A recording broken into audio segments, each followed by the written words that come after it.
भारत की ruling party Bharatiya Janata party ने America के दफ्तर खारजा यानी कि स्टेट डिपार्टमेंट पे और अमेरिका की डीप स्टेट यानी कि उनके इंटेलिजेंस अपरेटस पे ये इल्जाम लगाया है कि यूएस जो है अमेरिका इंडिया को डिस्टेबलाइज करना चाहता है। और इस सिलसिले में जो इन्वेस्टिगेटिव जर्नलिस्ट हैं उनकी मदद से और राहुल गांधी, चलो राहुल गांधी को तो मैं निकाल देता हूं, उसकी वजह यह है कि सियासतदान है, आपस में ऑपोजिशन है, तो लेकिन संबित पात्रा की तरफ से राहुल गांधी पर एक बहुत बड़ा प्रहार किया गया है। संबित पात्रा ने एक फ्रेंच अखबार का जिक्र करते हुए राहुल गांधी को देशद्रोही करार दिया है और यह कहा कि विदेश में साजिश के त्रिकोण में राहुल गांधी शामिल है। भारत को अस्थिर करने की साजिश में भारतीय जनता पार्टी जो कि इस समय रूल कर रही है भारत में, उनके द्वारा बड़ा एलिगेशन लगाया गया leader of opposition Rahul Gandhi के ऊपर। और आपको पता है यहाँ पर यह बोला जा रहा है कि राहुल गांधी का जो लिंक है वो जॉर्ज सोरोस और जो ओसीसीआरपी है उनके साथ है। ये जो ट्रायंगल है इसको डेंजरस ट्रायंगल बोला गया है बीजेपी के द्वारा। चीज चल रही है कि एक आदमी तड़प रहा है प्रधानमंत्री बनने को, और वो इतना तड़प रहा है कि उसके पापा के जो नाना थे वो प्रधानमंत्री थे, उसके दादी प्रधानमंत्री, उसके पापा प्रधानमंत्री, उसकी मम्मी जो है वो प्राइम मिनिस्टर की भी जिसे कहते हैं बॉस थी, बॉस ऑफ प्राइम मिनिस्टर, यानी कि जो नेशनल एडवाइजरी कमीशन एनएसी जो था उसकी हेड वो थी।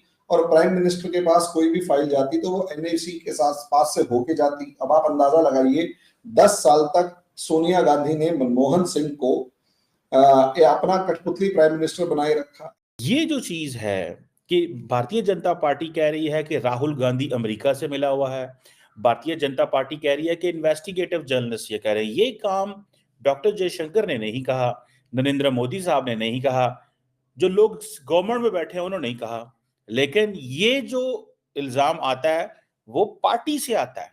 तो भाई के अकेले अपने दम पर तो बीजेपी को हराया नहीं जा सकता, पक्की बात है। एक तरफ तो हराया नहीं जा सकता, ये पक्की बात है। हाय फ्रेंड, स्वागत है आपका है आज की खबर में। तो दोस्तों, बीजेपी ने आरोप लगाया है कि राहुल गांधी अमेरिका से मिला हुआ है। तो दोस्तों, क्या है माजरा, चलिए चलते हैं वीडियो की तरफ। और ऐसी वीडियो देखने के लिए हमारे चैनल को लाइक करो, शेयर करो और सब्सक्राइब करो। तो दोस्तों चलिए चलते हैं वीडियो की तरफ। जय हिंद, जय भारत। तो ये बातें आई हैं, वो ये कह रहे हैं कि पिछली 2 दहाइयों से अमेरिका और इंडिया के ताल्लुकात बड़े मजबूत हो गए हैं, ठीक है जी, लेकिन कहा यह जा रहा है कि गांधी फैमिली जो है वो organized crime and corruption reporting project है एक, उसको इस्तेमाल कर रही है अगेंस्ट अदानी ग्रुप। और क्योंकि अदानी की ज्यादा कुर्बत है मोदी साहब से, तो इस वजह से अब ये जो 265 मिलियन डॉलर की जो पेनल्टी पड़ी है और उनके ऊपर जो केसेस वगैरह चलेंगे, जारी बात है वो कह रहे हैं जी ये फेक है, दिस एंड दैट। लेकिन बीजेपी का ये इल्जाम लगाना कि जनाब ये बहुत बड़ी बात है। इससे पहले जॉर्ज सोरोस जो फिलैंथ्रोपिस्ट हैं उनके बारे में भी कहा गया था कि उसने भी जो इल्जाम किए गए हैं वो राहुल गांधी के कहने पे किए हैं। सो इट मींस कि इंडियंस ये महसूस कर रहे हैं कि state department, US said, Soros, Congress party, ये सारे मिल के नरेंद्र मोदी की जो फॉरेन पॉलिसी है जिसमें स्ट्रेटेजिक ऑटोनॉमी की नरेंद्र मोदी बात करते हैं, इंडिया को ग्रो करना चाहते हैं और इंडिया चाहता है कि हम तरक्की करें, ऊपर जाएं, उसमें ये लोग रुकावटें डाल रहे हैं। अमेरिका नहीं चाहता कि इंडिया उस तरह आजाद रहे। देखें, एक चीज याद रखिएगा, पाकिस्तान हो, पाकिस्तान में इमरान खान ने ये काम किया, इंडिया के अंदर नरेंद्र मोदी ये काम नहीं कर रहे, उनकी पार्टी ये कह रही है। सो इट मींस कि इंडियंस बड़े स्मार्ट हैं, उन्होंने हुकूमत को और अपनी पार्टी को अलग रखा हुआ है, लेकिन वो काम जो हुकूमत में बैठे हुए पार्टी के लोग नहीं कह सकते, वो काम पार्टी की लीडरशिप कहलवा लिया। चाइना की गोद में बैठा हुआ था, तो जितनी भी पावर्स थी वो सारी की, मतलब चाइना ने इसको खूब ताकत लगाई लेकिन ये कुछ कर नहीं पाया। अच्छा, इंडिया के अंदर एक प्रॉब्लम ये है कि चाइना, अमेरिका बैक करता था केजरीवाल, अमेरिकन जो डीप स्टेट है वो केजरीवाल को खूब ताकत से बैक करता था और राहुल गांधी को बैक करता था अमेरिका और चाइना। प्रॉब्लम ये आई, चाइना भी फेल, अमेरिका भी फेल और केजरीवाल भी फेल। तीनों के तीनों मोदी को 2019 में गिराने की सोच रहे थे और सोच रहे थे कि बीजेपी की सीटें 220-230 के आसपास आ जाए। आरजू जी, सारे के सारे फेल हो गए, हालत सबकी खराब हो गई। तो चाइना जो है वो भी फेल हो गया, राहुल गांधी का जो मामला था। ऐसी सिचुएशन में यहां से एक बहुत तगड़ा गेम चलता है।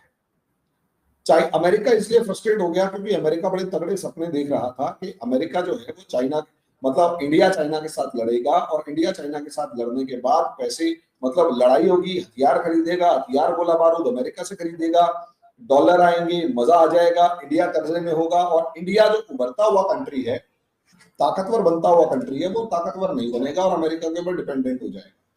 लेकिन शर्त ये थी कि कैसे भी करके चाइना से लड़ाई हो, लेकिन चाइना से लड़ाई हुई नहीं। इंडिया ने बड़ी समझदारी के साथ बिना कोई लड़ाई झगड़ा की चाइना के साथ एक पैक्ट कर लिया, पीस पैक्ट कर लिया एक तरीके से कि हम नहीं लड़ेंगे। इसी तरीके से अगर आप देखोगे तो इंडिया ने पाकिस्तान की भी वो धज्जियां उड़ा दी कि कुछ कहने की हद नहीं।